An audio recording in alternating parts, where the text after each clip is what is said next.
I'm Amanda Fox. Tonight's bedtime story is called The Storm. Get comfortable, turn down the lights, and listen together. This one's about forbidden desire, a man who watches his lover from the shadows, and the rainstorms that give two people permission to be together when they shouldn't be. Let's begin. It was out of necessity that Marcus became my watcher. For me, it had nothing to do with simple attraction. I burned for him incessantly, like an old fire spitting embers late into the night. My body called to him of its own free will. I'm here and waiting for you. I wanted him more than anything, and it was obvious that he wanted me too, though he tried hard not to let it show. Whenever we were together, however, his gaze was hungry and alert, a wolf staring down something it desperately wanted. I could almost see the look of wanting in his eyes, the intensity of it. His nostrils flared, taking in unnecessary amounts of oxygen, and occasionally a flash of his tongue would betray his anticipation. Sometimes he would let a low sound escape from his throat, something between a sigh and a growl. Sadly, our lives couldn't include each other, at least not in the regular way. Both of us already had families, and it would have been smart to leave well enough alone.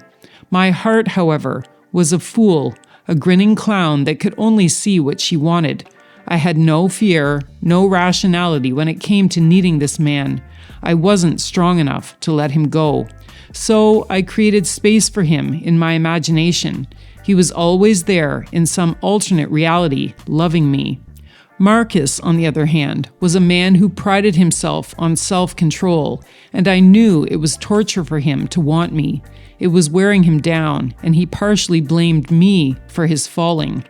"You know, mermaids are real," he said one day, his gaze riveted to my lips. It was his Caribbean upbringing coming out. He thought himself a helpless sailor, perishing at the hands of a beguiling siren. True or not, his dissolution was apparent. When he spoke to me, he rattled, his words broken and jumbled. The more we were together, the more he fell apart. As any good man would, he tried to stay away. He rationed me out like the last scraps of food on a starving man's plate. He would only call every so often, all courteous and cool. He visited even less, a man of steel who was melting inside. But in his own secret world, Marcus stayed close. He knew where I worked. He knew the route I took home. He knew which coffee shop I visited on Saturday mornings. He listened when I mentioned my schedule, filed away the details, which became a map of my life drawn in his memory. I knew what he was doing, but I wasn't about to stop him. I liked it, counted on it. I even found myself encouraging him, allowing him to learn things he couldn't rightfully ask. And so a relationship developed, however dysfunctional, however impossible, in the in-betweens of our lives, in his inability to follow his own rules, and in my weakness in dissuading him. In our hearts, beyond a casual friendship, something tangled and complicated grew night after night. I accepted his attention as a main part of it. It was proof that he was thinking of me, that even from a distance, even with the world keeping us apart, he was there. It was 6 months before we realized that our boiling pot would eventually erupt. There needed to be some kind of release for all the tension and anticipation, and it happened when the weather took a turn for the worse. When the heavens rocked the earth with frustration and need, it was as if a storm created a portal, an open door to freedom, where we could both taste the presence of the other, not the ghosts we'd grown so accustomed to seeing.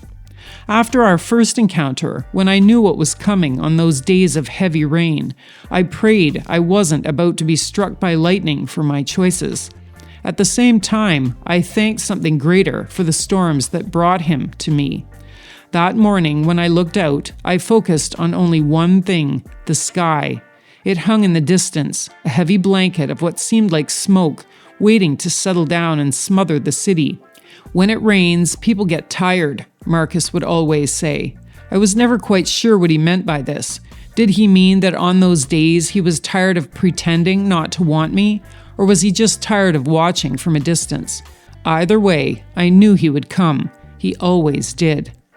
The early part of the day slithered past, taking its own sweet time, taunting me with the expectation of a pleasure I could hardly wait to receive. And after what seemed like an eternity, the afternoon, with its heavy noon-hour heat, pushed out the morning. The storm was finally rolling in, a lumbering grizzly bear scavenging for food on the outskirts of town. Thrust from its habitat, swinging its giant head from side to side, growling warnings to onlookers, "Take shelter, humans, don't come close, and don't take me for granted." One thing I never did was take those days for granted. I held onto them like I had plucked the most precious pearl from the shallows of a warm sea.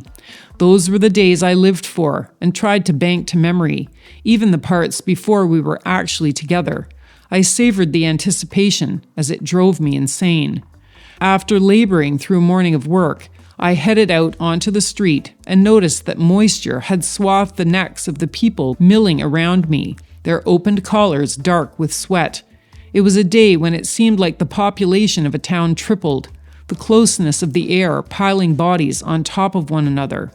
I thought about Marcus's bare chest under his shirt, about how he too would be warm and damp. I imagined finally seeing him after months of distance. Cruising through the crowd, my brain on autopilot, I thought about how his mouth would feel against mine, about how many times we would find ourselves lost in each other. Trudging up the steep rise to my bus stop, I methodically counted each step to my forbidden destiny. And once I'd reached the shiny silver pole, I placed my bags at my feet and looked out over the town. A river divided it in half, a crooked vein through its center. From the hill, I could see the other side rising, an unfolding of many lives, rooftops and chimneys, high-flying apartments, and blocks of strip malls. At last, my bus arrived and slid into the curb. As it did, the wind suddenly turned savage, whipping up my skirt and twisting the fabric around my waist. The moment felt charged, electric, like the universe was conspiring to remind me that something was about to happen. Finally boarding the bus, I sat near the back and immediately stuck to the burgundy vinyl seat, feeling the heat rise. The ride felt endless as I repeatedly peeled up my sweaty limbs, anticipating our reunion. A block from my house, I dinged the bell and the bus chugged to a halt. Stumbling toward the open doors, I thanked the driver and stepped out. My foot hit the pavement just as a violent crack of thunder jolted the sky. Startled, I tripped and fell, spilling my bag onto the sidewalk, the bus pulling away behind me. Gathering myself together, I then stood, stunned, trying to will my heart back to a regular rhythm. The clouds of deep purple that had hovered in the distance only an hour before now loomed directly overhead, a bruised heaven, a sign to me of a long and constant battering of the soul. I could hear its rumbling closing in. Rain was imminent, the swelling belly of Mother Nature, ready to deliver a torrent onto her children. My chest contracted painfully. Usually I had things under control. I knew that what I wanted was unattainable. Now, however, my need was getting the best of me. Whenever my imagined world became a reality, I was a mess. As I turned up the walkway to my house, big plops of water began spotting the gray pavement. I sped up, hoping to avoid getting drenched, but it was no use. The rain came down harder as the sky opened up. It meant that he was close, and my months of waiting would be over within hours. Yet I almost didn't want it to happen, because then the waiting would have to start all over again. Just as I wiped wet strands of hair out of my eyes to unlock the front door, my cell phone rang. My hands began to shake, and I fumbled for a moment to answer. "Hello? Where are you?" he asked. His voice was careful, controlled, though I could hear the undertone of need beneath it. It had been 2 months since I'd spoken to him directly. "Just getting home. And you?" I knew what was coming next. Within 5 minutes, he was parked in front of my house. "Get in," he said. "Can't let the storm get you." The trip to the motel was silent. It always was. He drove like a man on a mission, while I sat next to him, a willing passenger, trying not to notice the hard muscles of his thighs flexing as he worked the pedals. The air between us was thick with everything we couldn't say in public, everything we'd been holding back. Upon arrival, we went straight to our room, and there, safe from the weather and safe to be together in the way we needed to be, all the hurrying stopped. Marcus tossed his keys onto the bed, and I let my bag drop. Facing each other, our hands casually mingled until we couldn't stand it any longer. Once our fingers linked, our torsos followed, and our lips met. We breathed into each other, cautiously at first. Then our mouths picked up speed, tasting and teasing, tongues exploring with months of pent-up hunger. As our bodies heated, his eagerness evident against my thigh, things went from lustful to desperate. We pulled at each other's clothes with fumbling urgency. He stripped me of my layers, and I worked at his belt, his zipper, freeing him from constraints that had kept us apart for so long. The room became a blur of sensation, his hands on my skin, my fingers in his hair, mouths everywhere, necks, shoulders, the hollow of collarbones. The desk was our first destination, solid and steady beneath us. He positioned me there, my body laid out before him like an offering. As we melted into each other, it was with the force of months of denial breaking all at once.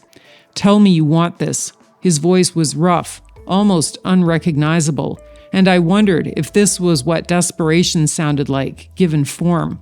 "I want this," I sighed, "so much." I closed my eyes and surrendered to it, visualizing the storm outside thrashing and shaking, whipping loose garbage into mini cyclones, mimicking what was happening between us. Did the storm bring on our need, or was it the other way around?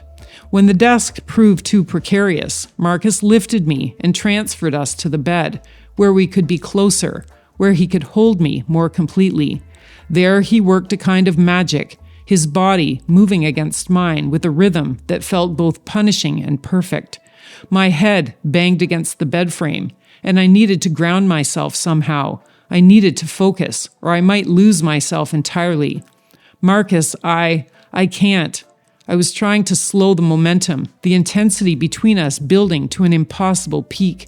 His hand came down hard on my hip, not painful, just insistent to hold me steady, and I whimpered, half exultation, half plea, as we surged together with a sobbing rhythm.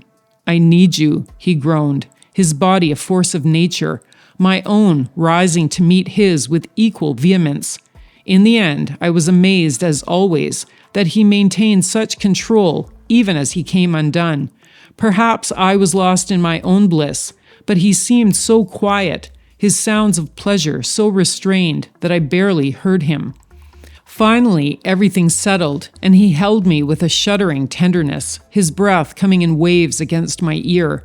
Thoroughly spent, he then collapsed onto me, his weight pressing me into the mattress, relaxed for the first time in months. We lay like that for a long time, our breathing gradually slowing, our hearts returning to something approximating normal. His face buried in my neck, my fingers tracing patterns on his back. Neither of us speaking, because what was there to say? We both knew this couldn't last. We both knew we'd have to return to our separate lives, to months of watching and waiting and wanting from a distance. But for now, with the storm still raging outside and our bodies finally sated, we could pretend. We could hold each other and pretend that this was our real life, that we didn't have to leave, that we could wake up every morning together instead of counting the days until the next storm.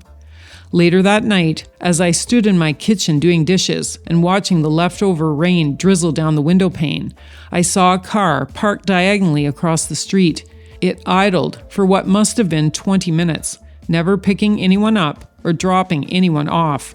I knew that Marcus would be sitting there, breathing in the memory of what we'd shared, preparing himself to endure the next few months of longing. And I knew I'd be doing the same, waiting for the sky to darken, for the thunder to roll, for the rain to give us permission to be together again. If you loved this story but want even more heat, check out my books, Fantasies of a Married Woman, Volumes 1 and 2 on Amazon and Audible, link in the bio. Thanks for listening, and I'll see you next time.